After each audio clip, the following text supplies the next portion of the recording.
हजारों साल पहले जब विज्ञान की आज की तरह तरक्की नहीं हुई थी, तब उस दौर के लोग इस मंदिर को बनाने के लिए इंटरलॉकिंग जैसी आधुनिक टेक्नोलॉजी को कैसे जानते थे। और सबसे हैरान करने वाली बात यह है कि बिना किसी नुकसान के 400 सालों तक ये मंदिर बर्फ में कैसे दबा रहा और इसके पीछे की कहानी क्या है। जब मंदिर के कपाट 6 महीने के लिए बंद हो जाते हैं, तब अंदर जलने वाला दीपक आखिर 6 महीने तक कैसे निरंतर जलता रहता है। और सबसे बड़ा सवाल, 2013 की बाढ़ के समय जब पूरा क्षेत्र तबाह हो गया था, तो मंदिर को बचाने के लिए पीछे से आई विशाल भीमशिला किसने रखी? क्या ये सब महज एक संयोग था या किसी दैवीय शक्ति का चमत्कार? इन सभी रहस्यमयी घटनाओं का जवाब ढूंढने के लिए हमारे साथ बने रहिए, क्योंकि इस डॉक्यूमेंट्री में हम आपको केदारनाथ धाम के अनसुने रहस्य आपको बताएंगे। ये वो रहस्य हैं जिनका जवाब शायद आज भी विज्ञान के पास नहीं है। कि उत्तराखंड में बसा केदारनाथ धाम केवल एक मंदिर नहीं, बल्कि आस्था, रहस्य और चमत्कारों का अद्भुत संगम है। हिमालय की ऊंचाइयों में 12 ज्योतिर्लिंगों में से एक यह पवित्र स्थल सदियों से भक्तों को अपनी ओर खींचता आया है। पर क्या आप जानते हैं कि इस मंदिर के हर पत्थर के पीछे छिपी हैं अनगिनत कहानियां, जो केवल आस्था ही नहीं बल्कि चमत्कारों और विज्ञान से भी जुड़ी हैं।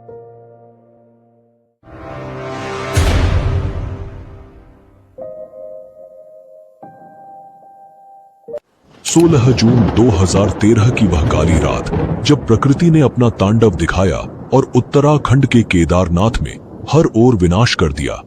लेकिन इसी विनाश के बीच एक ऐसा चमत्कार घटा जिसने लोगों की आस्था को और भी गहरा कर दिया। आइए हम आपको उस समय की भयावहता और चमत्कार के बारे में बताते हैं जिसने केदारनाथ मंदिर को बचाया था।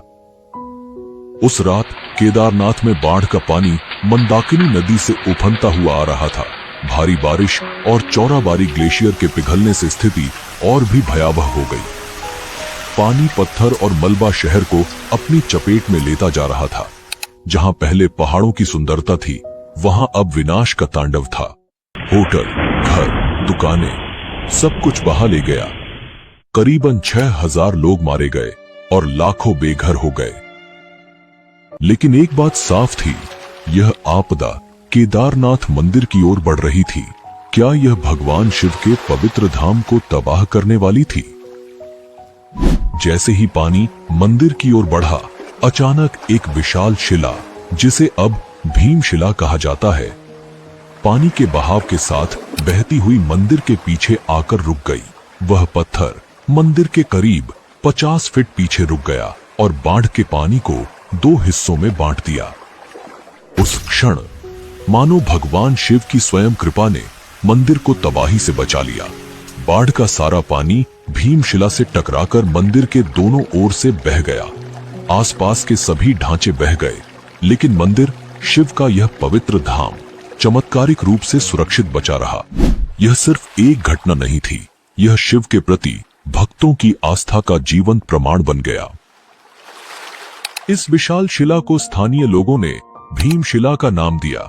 महाभारत के वीर योद्धा भीम के नाम पर रखी गई यह शिला अब केदारनाथ धाम के चमत्कार की प्रतीक बन चुकी है। इसका नाम भीमशिला ही क्यों रखा गया और पांडव का केदारनाथ से क्या संबंध था, वो हम आगे बात करेंगे। लोगों का मानना है कि यह भगवान शिव की कृपा और महाभारत के भीम की शक्ति का प्रतीक है। आज भी भक्त इस शिला की पूजा करते हैं, इसे मंदिर के दर्शन का अभिन्न अंग मानते हैं। वैज्ञानिक भी इस घटना से हैरान रह गए। उनका मानना है कि यह पत्थर पहाड़ से खिसक कर बहता हुआ नीचे आ गया था। लेकिन यह कैसे संभव हुआ कि यह शिला मंदिर के ठीक पीछे आकर रुकी और पानी के बहाव को 2 हिस्सों में बांट दिया? यह शिला लगभग 20 से 25 फीट लंबी और 10 से 15 फीट चौड़ी थी। इसका वजन लगभग 1000 मीट्रिक टन का माना जाता है। अगर यह शिला मंदिर से टकराती तो मंदिर को पूरी तरह नष्ट कर देती। उस दौरान मंदिर में करीबन 300 लोग ने शरण ली हुई थी। और इस शिला की वजह से उन सब की जान बच गई। हम सबके मन में ये सवाल जरूर आता है कि 2013 की इतनी भयंकर जल प्रलय के बावजूद केदारनाथ मंदिर आज भी कैसे सुरक्षित खड़ा है। इसका जवाब छुपा है प्राचीन इंटरलॉकिंग टेक्नोलॉजी में। इस तकनीक से मंदिर के भारी पत्थरों को बिना किसी गाड़े या सीमेंट के इस तरह जोड़ा गया कि वो एक दूसरे में पूरी तरह फिट हो गए। हजारों साल पहले जब तकनीक और आधुनिक उपकरणों का कोई नामो निशान भी नहीं था, तब इस मंदिर को भारी पत्थरों से बनाया गया। लेकिन इन पत्थरों को जोड़ने के लिए किसी गाड़े या सीमेंट का इस्तेमाल नहीं हुआ। प्राचीन भारतीय कारीगरों ने पत्थरों को इस प्रकार तराशा कि वो एक दूसरे में एकदम सटीक तरीके से लॉक हो जाते थे। इस तकनीक ने मंदिर को प्राकृतिक आपदाओं से बचाया है, चाहे वो भूकंप हो, भारी हिमपात हो या फिर बाढ़। 2013 की भयंकर बाढ़ के दौरान जब पूरा क्षेत्र तबाह हो गया था, फिर भी केदारनाथ मंदिर पूरी तरह सुरक्षित रहा। यही नहीं, इस मंदिर की दीवारें आज भी वैसे ही खड़ी हैं जैसे सदियों पहले थीं। ये इंटरलॉकिंग तकनीक ही थी जिसने पत्थरों को इतना मजबूत बना दिया कि उन्हें कोई आपदा हिला नहीं सकी। एक ऐसी तकनीक जो आज भी वैज्ञानिकों को चौंका रही है। यही है भारतीय वास्तुकला का कमाल। तो हमारे मन में सबसे बड़ा प्रश्न यह उठता है कि आखिर किसने इतनी मजबूत और अत्याधुनिक तकनीक से केदारनाथ मंदिर का निर्माण किया। इसके पीछे की कहानी और इतिहास को जानना बेहद दिलचस्प है। तो चलिए हम शुरुआत से ही इस पवित्र मंदिर के इतिहास की गहराइयों में झांकते हैं और समझते हैं कि किसने और कैसे इस अद्भुत मंदिर का निर्माण किया। क्या आप में से कोई ऐसा है जिसके दिल में केदारनाथ धाम के दर्शन की गहरी इच्छा है? अगर आपकी भी यही तमन्ना है कि भोले बाबा के चरणों में शीश झुकाएं, तो कमेंट में हर हर महादेव लिखकर अपनी भावनाओं को व्यक्त करें। बाबा जल्द ही आपकी इच्छा पूरी करेंगे।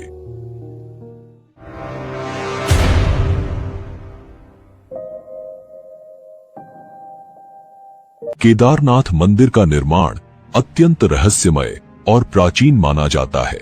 यह मंदिर न केवल धार्मिक दृष्टि से महत्वपूर्ण है, बल्कि इसके निर्माण के साथ जुड़ी पौराणिक कथाएं इस स्थल को और भी अधिक अलौकिक और रहस्यमयी बनाती हैं।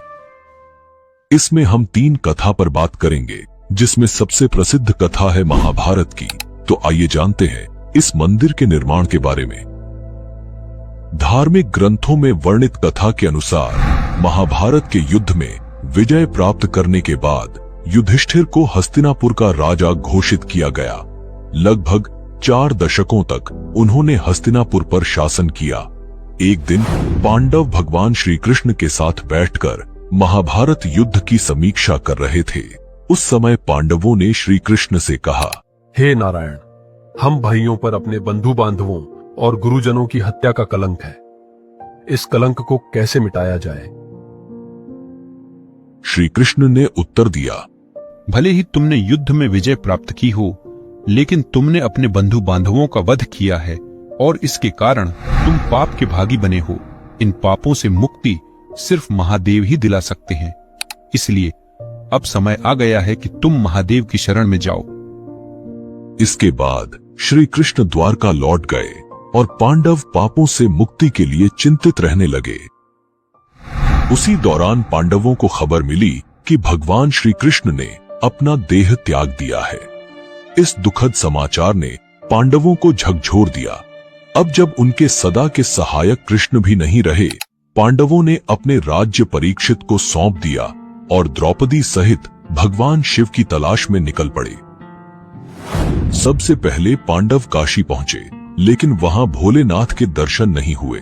वे कई अन्य स्थानों पर भी गए, परंतु जहां भी पांडव पहुंचते, शिव जी वहां से चले जाते। इस खोज में वे एक दिन हिमालय तक आ पहुंचे। तब भगवान शिव ने पांडवों को आता देख नंदी का रूप धारण कर लिया और पशुओं के झुंड में चले गए। भगवान शिव को पाने के लिए भीम ने एक योजना बनाई। उन्होंने विशाल रूप धारण कर अपने पैर केदार पर्वत के दोनों ओर फैला दिए, ताकि कोई भी पशु उनके पैरों के बीच से निकल सके। लेकिन नंदी रूपी भगवान शिव ने ऐसा नहीं किया। तभी भीम ने नंदी को पहचान लिया और पकड़ने का प्रयास किया, लेकिन शिवजी धरती में समाने लगे। भीम ने उनका पिछला हिस्सा पकड़ लिया। भगवान शिव पांडवों की भक्ति से प्रसन्न हुए और उन्हें दर्शन देकर उनके पापों से मुक्त कर दिया। तभी से भगवान शिव यहाँ नंदी की पीठ के रूप में पूजे जाते हैं। इसी वजह से केदारनाथ का शिवलिंग बाकी शिवलिंगों से अलग है। ऐसा कहा जाता है कि जब भगवान शिव ने पांडवों को उनके पापों से मुक्त किया और उनका प्रायश्चित स्वीकार किया, तब पांडवों ने केदारनाथ मंदिर का निर्माण करवाया। यह भी कहा जाता है कि भगवान शिव का शरीर पृथ्वी के अलग अलग हिस्सों में प्रकट हुआ, जिससे पंच केदार की उत्पत्ति हुई। भगवान शिव का मुख नेपाल के पशुपतिनाथ मंदिर में, भुजाएं तुंगनाथ में, मुख रुद्रनाथ में, नाभि मदमहेश्वर में और जटाएं कल्पेश्वर में प्रकट हुई। यही 5 स्थान पंच केदार के रूप में पूजित हैं। केदारनाथ को पंच केदार में सबसे प्रमुख माना जाता है, क्योंकि यहाँ भगवान शिव के पीठ रूप की पूजा की जाती है। अगर आप पंच केदार के बारे में एक विस्तृत डॉक्यूमेंट्री देखना चाहते हैं तो कमेंट में हमें जरूर बताएं। हम आपको अगली डॉक्यूमेंट्री में इस रहस्यमयी यात्रा पर जरूर ले चलेंगे। केदारनाथ मंदिर निर्माण का दूसरा सबसे पुराना और महत्वपूर्ण पौराणिक संदर्भ भगवान विष्णु के अवतार नर नारायण ऋषि की तपस्या से जुड़ा हुआ है। शिव पुराण की कोटि रुद्र संहिता में उल्लेख है कि बद्रीवन में भगवान विष्णु के अवतार नर नारायण पार्थिव शिवलिंग बनाकर उनकी पूजा करते थे। कहते हैं कि नर नारायण की घोर तपस्या से प्रसन्न होकर भगवान शिव उनके सामने प्रकट हुए और उनसे वरदान मांगने को कहा। नर नारायण ने भगवान शिव से प्रार्थना की कि वे इस पवित्र स्थान पर सदैव ज्योतिर्लिंग के रूप में निवास करें, ताकि सभी भक्त उन्हें साक्षात देख सकें। भगवान शिव ने यह वरदान स्वीकार किया और तब से यहाँ उनकी पूजा ज्योतिर्लिंग के रूप में होती है। इस कथा के अनुसार केदारनाथ का ज्योतिर्लिंग भगवान शिव का एक महत्वपूर्ण रूप है, जो नर नारायण की तपस्या के कारण स्थापित हुआ। यह स्थान शिव और विष्णु की अद्वितीय एकता का प्रतीक है, जहां शिव जी केदारनाथ में ज्योतिर्लिंग के रूप में और विष्णु जी बद्रीनाथ धाम में विराजमान हैं। कहा जाता है कि 8वीं शताब्दी में आदि शंकराचार्य ने केदारनाथ मंदिर का पुनर्निर्माण करवाया और हिंदू धर्म के पुनर्जागरण में महत्वपूर्ण भूमिका निभाई। उन्होंने केदारनाथ मंदिर में ज्योतिर्लिंग की स्थापना की और इस मंदिर को एक प्रमुख तीर्थ स्थल के रूप में स्थापित किया। आदि शंकराचार्य ने केदारनाथ में अपने अंतिम दिन बिताए और यहीं पर उन्होंने मोक्ष प्राप्त किया। उनकी समाधि आज भी केदारनाथ मंदिर के पीछे स्थित है, जहां भक्त उनकी पूजा और स्मरण करते हैं। हाल के प्रमुख इतिहासकार डॉक्टर शिव प्रसाद डबराल का मानना है कि शैव संप्रदाय के अनुयायी आदि शंकराचार्य और उनके छात्रों के आने से बहुत पहले इस क्षेत्र में सक्रिय थे। इस मान्यता के आधार पर यह संभव है कि मंदिर की प्राचीनता को सटीक रूप से निर्धारित करना मुश्किल हो, खासकर जब पाली या ब्राह्मी भाषा में लिखी गई लिपि को अब तक पूरी तरह पढ़ा नहीं जा सका है। मध्य प्रदेश के ग्वालियर राज्य में पाए गए एक पत्थर के शिलालेख से यह पुष्टि होती है कि मालवा के राजा भोज, जिन्होंने 1077 से 1099 ईस्वी तक शासन किया था, वो केदारनाथ मंदिर के निर्माण के लिए जिम्मेदार थे। इस दावे का समर्थन एपिग्राफिया इंडिका खंड 1 नामक ग्रंथ से भी होता है। यह शिलालेख एक महत्वपूर्ण प्रमाण है जो राजा भोज के समय के दौरान मंदिर के निर्माण का संकेत देता है। साल 1882 में लिखे गए हिमालयन गजेटियर के अनुसार केदारनाथ मंदिर का एक बड़ा हिस्सा पत्थर से निर्मित है, जिसमें सोने का मुलम्मा चढ़ा हुआ एक टॉवर गर्भगृह की छत पर मौजूद है। मंदिर के सामने पंडों के पक्के मकान तीर्थयात्रियों के ठहरने के लिए हैं, जबकि पुजारी या पुरोहित भवन के दक्षिणी ओर रहते हैं। इस विवरण के अनुसार मंदिर का वर्तमान ढांचा अपेक्षाकृत नया है, जबकि पुराना भवन गिरकर नष्ट हो चुका था।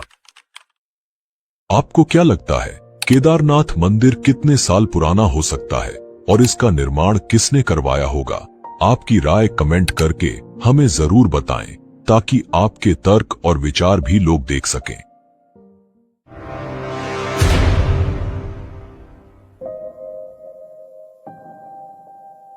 अब हम आपको एक ऐसे अध्याय में लेकर जा रहे हैं जो आपको हैरान कर देगा। यह केदारनाथ धाम के इतिहास का वो हिस्सा है जब यह भव्य मंदिर 400 साल तक बर्फ में दबा रहा और फिर भी सुरक्षित बचा रहा। यह कैसे संभव हुआ? क्या यह भगवान शिव की कृपा थी या प्रकृति के अद्भुत विज्ञान का चमत्कार? इस रहस्य को समझने के लिए हमें इतिहास के पन्नों में और गहरे उतरना होगा। ऐसा कहा जाता है कि 13वीं से 17वीं शताब्दी तक केदारनाथ मंदिर लगभग 400 वर्षों तक बर्फ की मोटी परत के नीचे दबा रहा। इसे छोटा हिमयुग भी कहा जाता है, जब हिमालय में ग्लेशियरों का विस्तार इतना बढ़ गया था कि केदारनाथ धाम जैसे बड़े क्षेत्र पूरी तरह बर्फ में समा गए। लेकिन सबसे चौंकाने वाली बात यह है कि इतने वर्षों तक बर्फ के नीचे दबे रहने के बावजूद मंदिर की संरचना को कोई गंभीर नुकसान नहीं पहुंचा। देहरादून स्थित Wadia institute of Himalayan geology के वैज्ञानिकों ने इस रहस्य पर गहन अध्ययन किया। वैज्ञानिक विजय जोशी के नेतृत्व में इस क्षेत्र की गहन जांच की गई और यह पाया गया कि मंदिर की दीवारों और पत्थरों पर आज भी बर्फ के दबाव और हिमनदीय गतिविधियों के निशान साफ देखे जा सकते हैं। लेकिन जो सबसे खास बात सामने आई वह थी मंदिर की पत्थरों की लुमिनेसेंस डेटिंग, जिससे यह प्रमाणित हुआ कि मंदिर उस दौर में बर्फ के नीचे दबा रहा। तो क्या यह केवल स्थापत्य कौशल था या कोई और रहस्यमय शक्ति? केदारनाथ मंदिर की मजबूत संरचना ने इसे बर्फ के नीचे दबने के बावजूद पूरी तरह से सुरक्षित रखा। मंदिर का निर्माण विशाल पत्थरों से हुआ है जिन्हें इंटरलॉकिंग तकनीक से जोड़ा गया है। बिना सीमेंट के इन पत्थरों की आपस में जकड़ इतनी मजबूत थी कि बर्फ का भारी दबाव भी इसे हिला नहीं सका। दोस्तों, अगर आपको हमारी वीडियो पसंद आ रही है तो अभी लाइक करें और चैनल को सब्सक्राइब करना न भूलें। आपका एक लाइक और सब्सक्रिप्शन हमें और भी बेहतर कंटेंट लाने में मदद करेगा।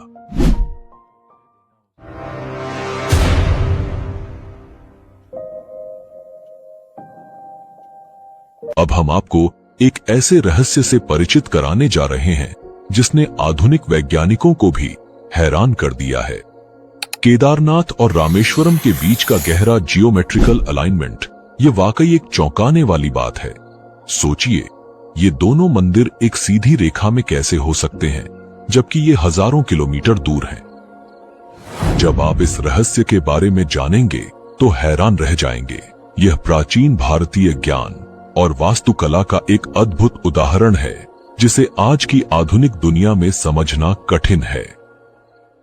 क्या आपने कभी सोचा है कि केदारनाथ और रामेश्वरम जैसे दूरस्थ मंदिर कैसे एक ही रेखा पर हो सकते हैं? ये रहस्य न सिर्फ श्रद्धालुओं को बल्कि वैज्ञानिकों को भी हैरान कर चुका है। उत्तराखंड के केदारनाथ और दक्षिण भारत के रामेश्वरम ज्योतिर्लिंग 79 डिग्री देशांतर रेखा पर स्थित है। लेकिन यही नहीं, इनके बीच 5 और शिव मंदिर हैं जो सृष्टि के पंच तत्वों जल, वायु, अग्नि, आकाश और धरती का प्रतिनिधित्व करते हैं। अब सोचिए, हजारों साल पहले जब उपग्रह तकनीक या जीपीएस जैसी कोई आधुनिक तकनीक नहीं थी, तब भी हमारे प्राचीन वास्तुकारों ने इतनी सटीकता से इन मंदिरों को एक सीधी रेखा में कैसे स्थापित किया। यह जानकर हैरानी होती है कि केदारनाथ और रामेश्वरम के बीच 2383 किलोमीटर की दूरी है और इन 7 मंदिरों का एक ही रेखा में होना महज संयोग नहीं हो सकता। इन मंदिरों की स्थापना 1500 से 2000 साल पहले हुई थी और वैज्ञानिक दृष्टिकोण से ये एक अद्भुत ज्योमेट्रिकल अलाइनमेंट का हिस्सा है। यह सिर्फ धार्मिक नहीं बल्कि ब्रह्मांडीय संतुलन की भी एक झलक देता है। ये इस बात का प्रमाण है कि हमारे पूर्वजों के पास गहरे वास्तुकला और भूगोल का ज्ञान था। अब आइए इस अद्भुत 79 डिग्री देशांतर रेखा के बारे में बात करें। इस रेखा पर केदारनाथ और रामेश्वरम के बीच 5 और महत्वपूर्ण मंदिर स्थित हैं। कालेश्वर, श्रीकालाहस्ती, एकम्बरेश्वर, अरुणाचलेश्वर और चिदम्बरम मंदिर। यह सोचने पर मजबूर कर देता है कि कैसे प्राचीन वास्तुकारों ने बिना किसी आधुनिक तकनीक के यह सब किया। उज्जैन के महर्षि पाणिनि संस्कृत विश्वविद्यालय के प्रोफेसर डॉक्टर उपेंद्र भार्गव का भी यही कहना है। यह तथ्य सही है कि ये मंदिर 79 डिग्री देशांतर पर स्थित हैं। हालांकि इनकी स्थापना अलग अलग समय पर हुई, इसलिए यह कहना कठिन है कि इन्हें किसी विशेष जियोमेट्रिकल अलाइनमेंट के तहत बनाया गया था। लेकिन एक बात निश्चित है, इन मंदिरों की स्थापना में अक्षांश और देशांतर का पूरा ध्यान रखा गया था और वास्तु सिद्धांतों का सटीक पालन किया गया है। ये रहस्य आज भी बना हुआ है, जो हमें प्राचीन भारतीय ज्ञान और विज्ञान की गहराई से रूबरू कराता है। ऐसे में क्या आप भी सोच रहे हैं कि यह सब कैसे संभव हुआ? क्या यह महज संयोग है या प्राचीन ज्ञान का कोई अदृश्य सूत्र? यह सवाल हम सभी को सोचने पर मजबूर करता है।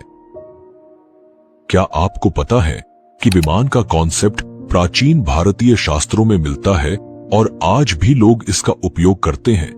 अगर आपको भी ऐसी प्राचीन भारतीय टेक्नोलॉजी के बारे में पता है तो कमेंट में जरूर बताएं। इससे दूसरे लोग भी हमारी प्राचीन तकनीक के बारे में जान सकेंगे।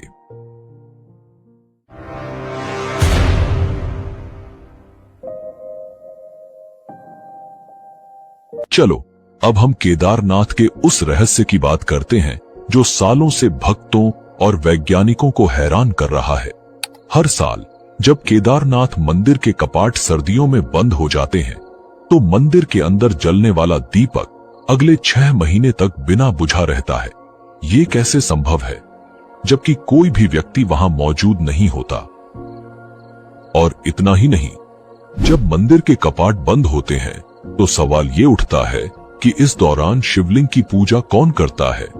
मंदिर के कपाट बंद होने के बाद ये रहस्यमयी घटनाएं आज भी लोगों के लिए एक गहरे आश्चर्य का विषय है, जिसे न तो पूरी तरह से समझा जा सका है और न ही वैज्ञानिक इसका कोई ठोस प्रमाण दे पाए हैं।